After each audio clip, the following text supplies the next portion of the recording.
একটা সাহসী মনোবৃত্তি আছে, কারণ বিজনেসে ঝুঁকি আছে, ইনভেস্টমেন্ট নেবার জন্য বুকের পাটা রাখতে হয়, যেটা টিনার মধ্যে আছে। ইদানিং টিনার একটুখানি ফুটহল, মানে পায়ের তলা জমিটা একটু শক্ত হয়েছে, সঙ্গে সঙ্গে তার বুকের মধ্যে এই সৎসাহসটা আছে যে সে ইনভেস্ট করবে, করে একটা বিজনেসের দিকে পা বাড়াবে। এটা কজন পারে বলো তো? টিনা যথেষ্ট সাহসী মেয়ে। বেস্ট অফ লাক এবং ভিক্টরি। তুমি সাকসেসফুল হও এবং ছেলেকে খুব তাড়াতাড়ি নিজের কাছে পাও, ছেলেটাকে মানুষের মতো মানুষ করো।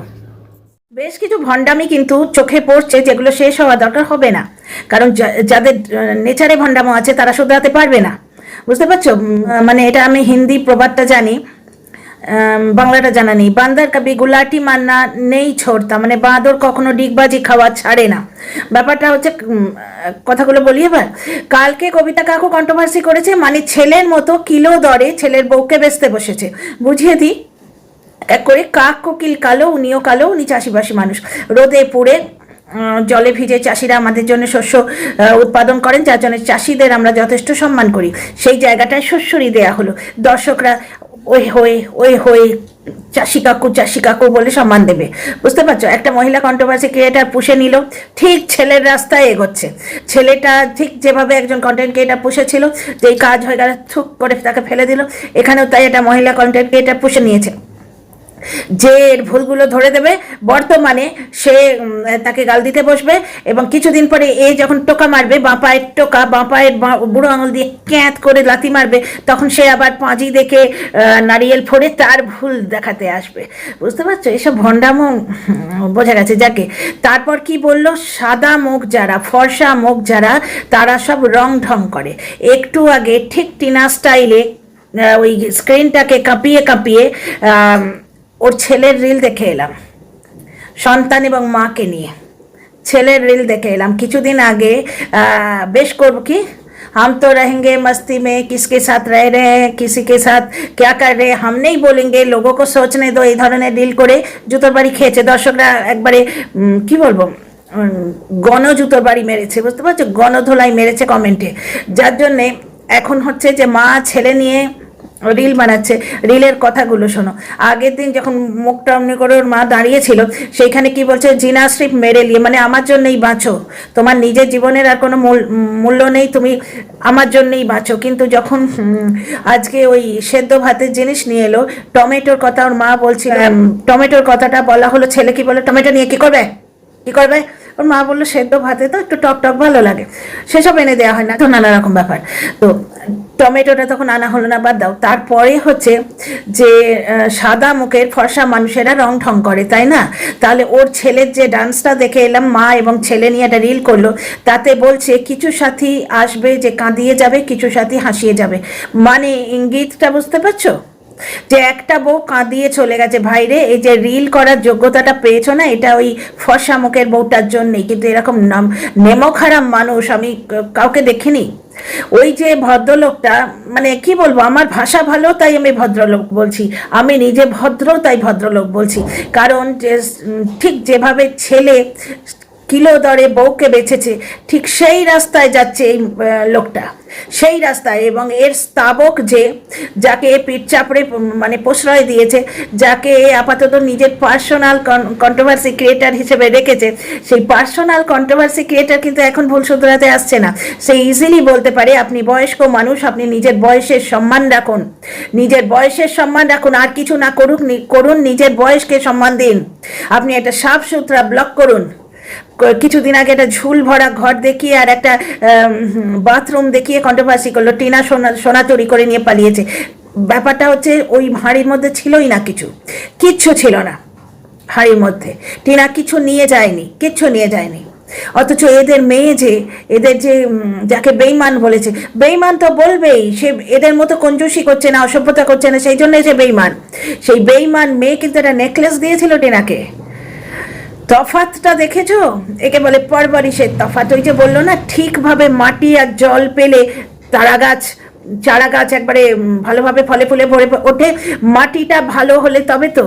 ওই মেয়েটার বড় ব্লগারের মাটিটা ভালো, ননদকে সে নেকলেস দিয়েছিল। শুধু তাই নয়, টিনার ওই বিয়ের যে বিদায়ের ভিডিওটা প্রায়ই আসে, টিনা কাঁদছে, বাচ্চা মেয়ে বসে বসে, পাশে কেউ একজন একদম নির্বিকার বসে আছে। স্ত্রীর চোখের জলে তার কিছু এসে যায় না, বরঞ্চ চোখের জল বেচতে পারলে সে ভালো হয়। পরের দিন পরে আমরা দেখতে পেয়েছি। যাই হোক, তো সেইখানেও নাকি গাড়িটা বুক করে দিয়েছিল ওই ননদ। বুঝতে পারছো? সুতরাং সে বেঈমান হবে না। সে শুধু নিতে জানে না, সে দিতে জানে। সে বেঈমান কিন্তু তার দেশ স্কুটারটা ভালো, সে বেঈমান কিন্তু তার ইয়েটা ভালো, কি বলে ওটাকে, ওয়াশিং মেশিনটা ভালো। বুঝতে পারছো? এবং মাকে আর একটা কথা বলে দেয়া হচ্ছে, ভালো জামাগুলো না হাতে কেচো মা। তুমি আমি রোজগার করব, অ্যাডসেন্স অ্যাকাউন্টটা আমার নামে থাকবে, কিন্তু তুমি রেসিপি করবে, তুমি রেসিপি করবে। তুমি টমেটো চাইলে আমি এনে দেবো না। ঘরে পড়ার জুতো দুপায়ে দুরকম পড়বে, এটা একজন দর্শক বলেছেন, দুপায়ে দুরকম পড়বে। আর ওর মা যে বলেছিল যে এই জুতোটা আমি বাড়িতে পরবো, সেই কথাটা কিন্তু আমি নিজের কানে ব্লগে শুনেছি। বুঝতে পারছো? আচ্ছা, এখানে ছেলেটা আজকে বলছে যে দাদাকেও নিয়ে যাব। তখন কি বলছে লোকটা, না দাদাকে কেন নিয়ে যাব, দাদা বাড়িতে থাক না, বাড়িতে কাউকে তো একজন থাকতে হবে। বুঝতে পারছো? তাহলে বাড়িতে ওই যে লোকটাকে পাহারাদার করে রেখে দেওয়া হয়, এটা যে বলা হয়েছিল, কথাটা কি খুব ভুল বলা হয়েছিল? দ্বিতীয় নম্বর হচ্ছে স্কুল। কেউ কি তাকে বসে আছে যে ছেলেটাকে মা নিয়ে গেলেই বাঁচি, তাহলে তাকে ভালো স্কুলে দিতে হয় না? বুঝতে পারছো? কাজের লোক কেন রাখবো, পয়সা খরচ কেন করব? অথচ জিনা সির্ফ মেরে লিয়ে কামাকে দো, কামাকে দো, সির্ফ মেরে লিয়ে খাটো, মেরে লিয়ে কামাকে দো। কেন রে ভাই, তুই ব্লগার, তুমি নিজের মাথা থেকে নানা রকম ইয়ে তো বার করো, কিভাবে ব্লগিং দেওয়া যায়। আমি আমার ভিডিওতে অনেকবার বলেছি, অনেক ধরনের সাজেশন দিয়েছি, না ওই মাকে খাটিয়ে ভিডিও করতে হবে, জিনাশ্রী মেরে নিয়ে, কিন্তু আমি কারোর জন্য বাঁচবো না। আচ্ছা, এই যে বললো না ফর্সা মানুষ রং ঢং করে, মানে কিলো দরে ছেলের বউকে বেচতে এসছে। বুঝতে পারছো? ছেলের রং ঢংই আমি দেখে আসছি, ওর ছেলেও তাহলে ফর্সা মানুষদের দলেই পড়ে, সেও তো রং ঢংই করলো। এবং কথাগুলো কি, যে কেউ কাঁদিয়ে যায়, কেউ হাসিয়ে যায়। কাঁদিয়ে কে গেছে, হিন টাকাকে মারছে, মানে ঠিক বেছে বেছে লিরিক্সগুলো নিচ্ছে। কোনো কারণে এই ব্লগারের মুখে সেলোটেপ দিয়ে দেয়া হয়েছে। ওই পাতানো দিদি কেঁদে কেঁদে বারবার বলছে না, যে বারবার ভিকটিম কার্ড খেলছে, যে আমি দুঃখ নিচ্ছি, আমি নীলকণ্ঠী, আমি দুঃখ নিচ্ছি, তবু আমি হেল্প করতে চাই। আমি যে হেল্পের বদলে অনেক কিছু পুটলি বাগিয়ে নিয়ে এসছি, সেগুলো কেউ বুঝবেও না এবং আমি বলবোও না। এইটা হচ্ছে মোটো। তো যাই হোক, এখানে আমরা কি দেখছি, এখানে আমরা দেখতে পাচ্ছি যে এক নম্বর ওইটা, যে বাবা কেন যাবে, ছেলে বলছে দাদাকে নিয়ে যাব, কিন্তু বলছে বাবা কেন যাবে, বাবা থাক না বাড়িতে, একজনকে তো কাউকে বাড়িতে থাকতে হবে। এক জায়গায় ছেলেটা বলছে যে দাদা তুমি আগে, মানে ওর ঠাম্মা বললো যে দেখো বাচ্চা কি বলছে, দাদা তুমি আগে খেয়ে নাও তারপর কাজ করবে। লোকটা কি বললো, কেন আগে কাজ করে তারপর খেলে কি হয়? কথাবার্তাগুলো বুঝেছো? আগে কাজ তারপর খাবি, বুঝলে? এবার যে খেতে যে মলি, ওই যে মাটিতে যেরকম ভাবে খাদ দেয়া হবে, যেরকম সংস্কার তাকে শেখানো হবে, ঠিক সেই জিনিসটি হবে। কন্ট্রোভার্সি কিলো কিলো দরে দিচ্ছে বাপ ছেলে দুজনে মিলে একটা নোংরা বাথরুম দেখিয়ে, খানিকটা ঝুলে ভরা ঘর দেখিয়ে, মানে কন্ট্রোভার্সি দিতে আসছে যে সোনা চুরি করে নিয়ে পালিয়েছে। কার সোনা কে নিয়ে পালায় রে? কার সোনা? ওখানে যে সোনা ছিল সেটা নিয়ে পালিয়েছিল ডাকাতে। বুঝতে পারছো? সেটা নিয়ে পালিয়েছিল ডাকাতে। আর এত হেটার কেন বলা হচ্ছে? একটা কথা তো সত্যি, যে ওই ছেলেটাকে আর নিজের কাছে রাখতে পারবো না, নিজের কাছে রাখতে চাও না অনেকদিন থেকেই, সে দর্শকেরা বলছে ভাই হয়তো। তো এই যে কন্ট্রোভার্সিটা দিতে চাইলো, দর্শকদের ইমোশনে শ্বশুরি দিতে চাইলো, কোনো লাভ হলো না। দর্শকরা এখন শেয়ানা হয়ে গেছে। তো ওই হেটার বুড়ি বেশ ভালো করে দর্শকদের চোখটা খুলিয়ে দিয়েছে এবং দর্শকদের মনের মধ্যে ভালো করে খাদ দিয়ে এই চারা গাছটা পুঁতে দিয়েছে যে ও ঠিক কাজ করছে না, মানে ওই লোকটা এতদিন পর ঠিক কাজ করছে না, সেটা ওরা শুধরাতে গেছে, কিন্তু উপকার নিয়ে লোকটা ওদের মাছির মতো ছড়ে ফেলে দিয়েছে। আর তার সঙ্গে অ্যাড হয়েছে পাতানো দিদির দুঃখ।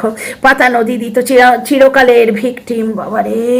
মীনা কুমারী, ওয়াইটির মীনা কুমারী 24 ঘন্টা বাবা কাঁদে, মুখে কাঁদে, 24 ঘন্টা ভিকটিম কার্ড খেলছে যে আমি একবারে বিষগুলো নিয়েছি, হৃদয়ের মধু উগড়ে দিয়েছি, কিন্তু আমিও ভ্যানিটি ব্যাগ কাঁধে যে অনেক কিছু বাগিয়ে এনেছি, গিফট রে, রিল রে, কন্টেন্ট রে, এবং দর্শকদের ভরসা রে, যে বাচ্চাটাকে হেল্প করছে, বাচ্চার পরিবারকে হেল্প করছে, সেগুলো কিছুই মানে কেউ দেখতেও পাচ্ছে না আর ও দেখাচ্ছেও না। আচ্ছা, এখানে আর তোমরা দেখলেই পুরো ব্যাপারটা, যাতায়াতের অভাবে সম্পর্কগুলো মানে আলগা হয়ে যাচ্ছে। এটাই তো নিয়ম, গাছ পুঁতে দিলে হয় না, তার দেখরেখ করতে হয়। যে কোনো সম্পর্ক 7 পাকে যখন ঘোরে না, 7 পাকে ঘোরার সময় যে অঙ্গীকারগুলো করতে হয়, সেই অঙ্গীকার নামক চারাগাছটার গোড়ায় জল দিতে হয়, ইমোশন এবং ভালোবাসার জল। আচ্ছা, এখানে ছেলে যদি সেই বউকে, তার বউয়ের ভুলটাকে কিলো দরে বিক্রি করে, কেমন হয়? যে বলছে সে জীবনে কি ভুল করেনি, তার বাড়ির লোক কি তার ভুলটাকে কিলো দরে বিক্রি করেছে? যদি এই বিক্রি বাটাটা না থাকতো না, তাহলে হয়তো বলতাম সে ভিকটিম। ওই আজকে মানে হোয়াটসঅ্যাপ চ্যাটটার জন্যেই কিন্তু এদের বাড়ি হলো। বাড়িটা অর্ধেকটা বউ করে দিয়ে গেছিল, আর বাকিটা বউ বেচা পয়সায় হয়েছে। বউটা ভুল করেছে, তাকে মারধর করা হয়েছে, সালিশি সবাই অপমান করা হয়েছে, তার মাকে, তার গোষ্ঠীকে অপমান করা হয়েছে, তার উপর তার সংসার ভেঙেছে, তার সন্তান কেড়ে নেওয়া হয়েছে। Not enough? এই মানে শাস্তিটা এনাফ নয়? প্রত্যেক দিন তাকে কাপড় কাচার মতো কাচা হচ্ছে, প্রত্যেক দিন কন্ট্রোভার্সি ক্রিয়েটার পুষে তাকে বিক্রি করা হচ্ছে কিলো দরে। সেটা কি ঠিক? যে ছেলে স্ত্রী তোমার করবে, পরকীয়া করবে, সেই ছেলের কি উচিত? স্ত্রী পরকীয়াটাকে বিক্রি করা?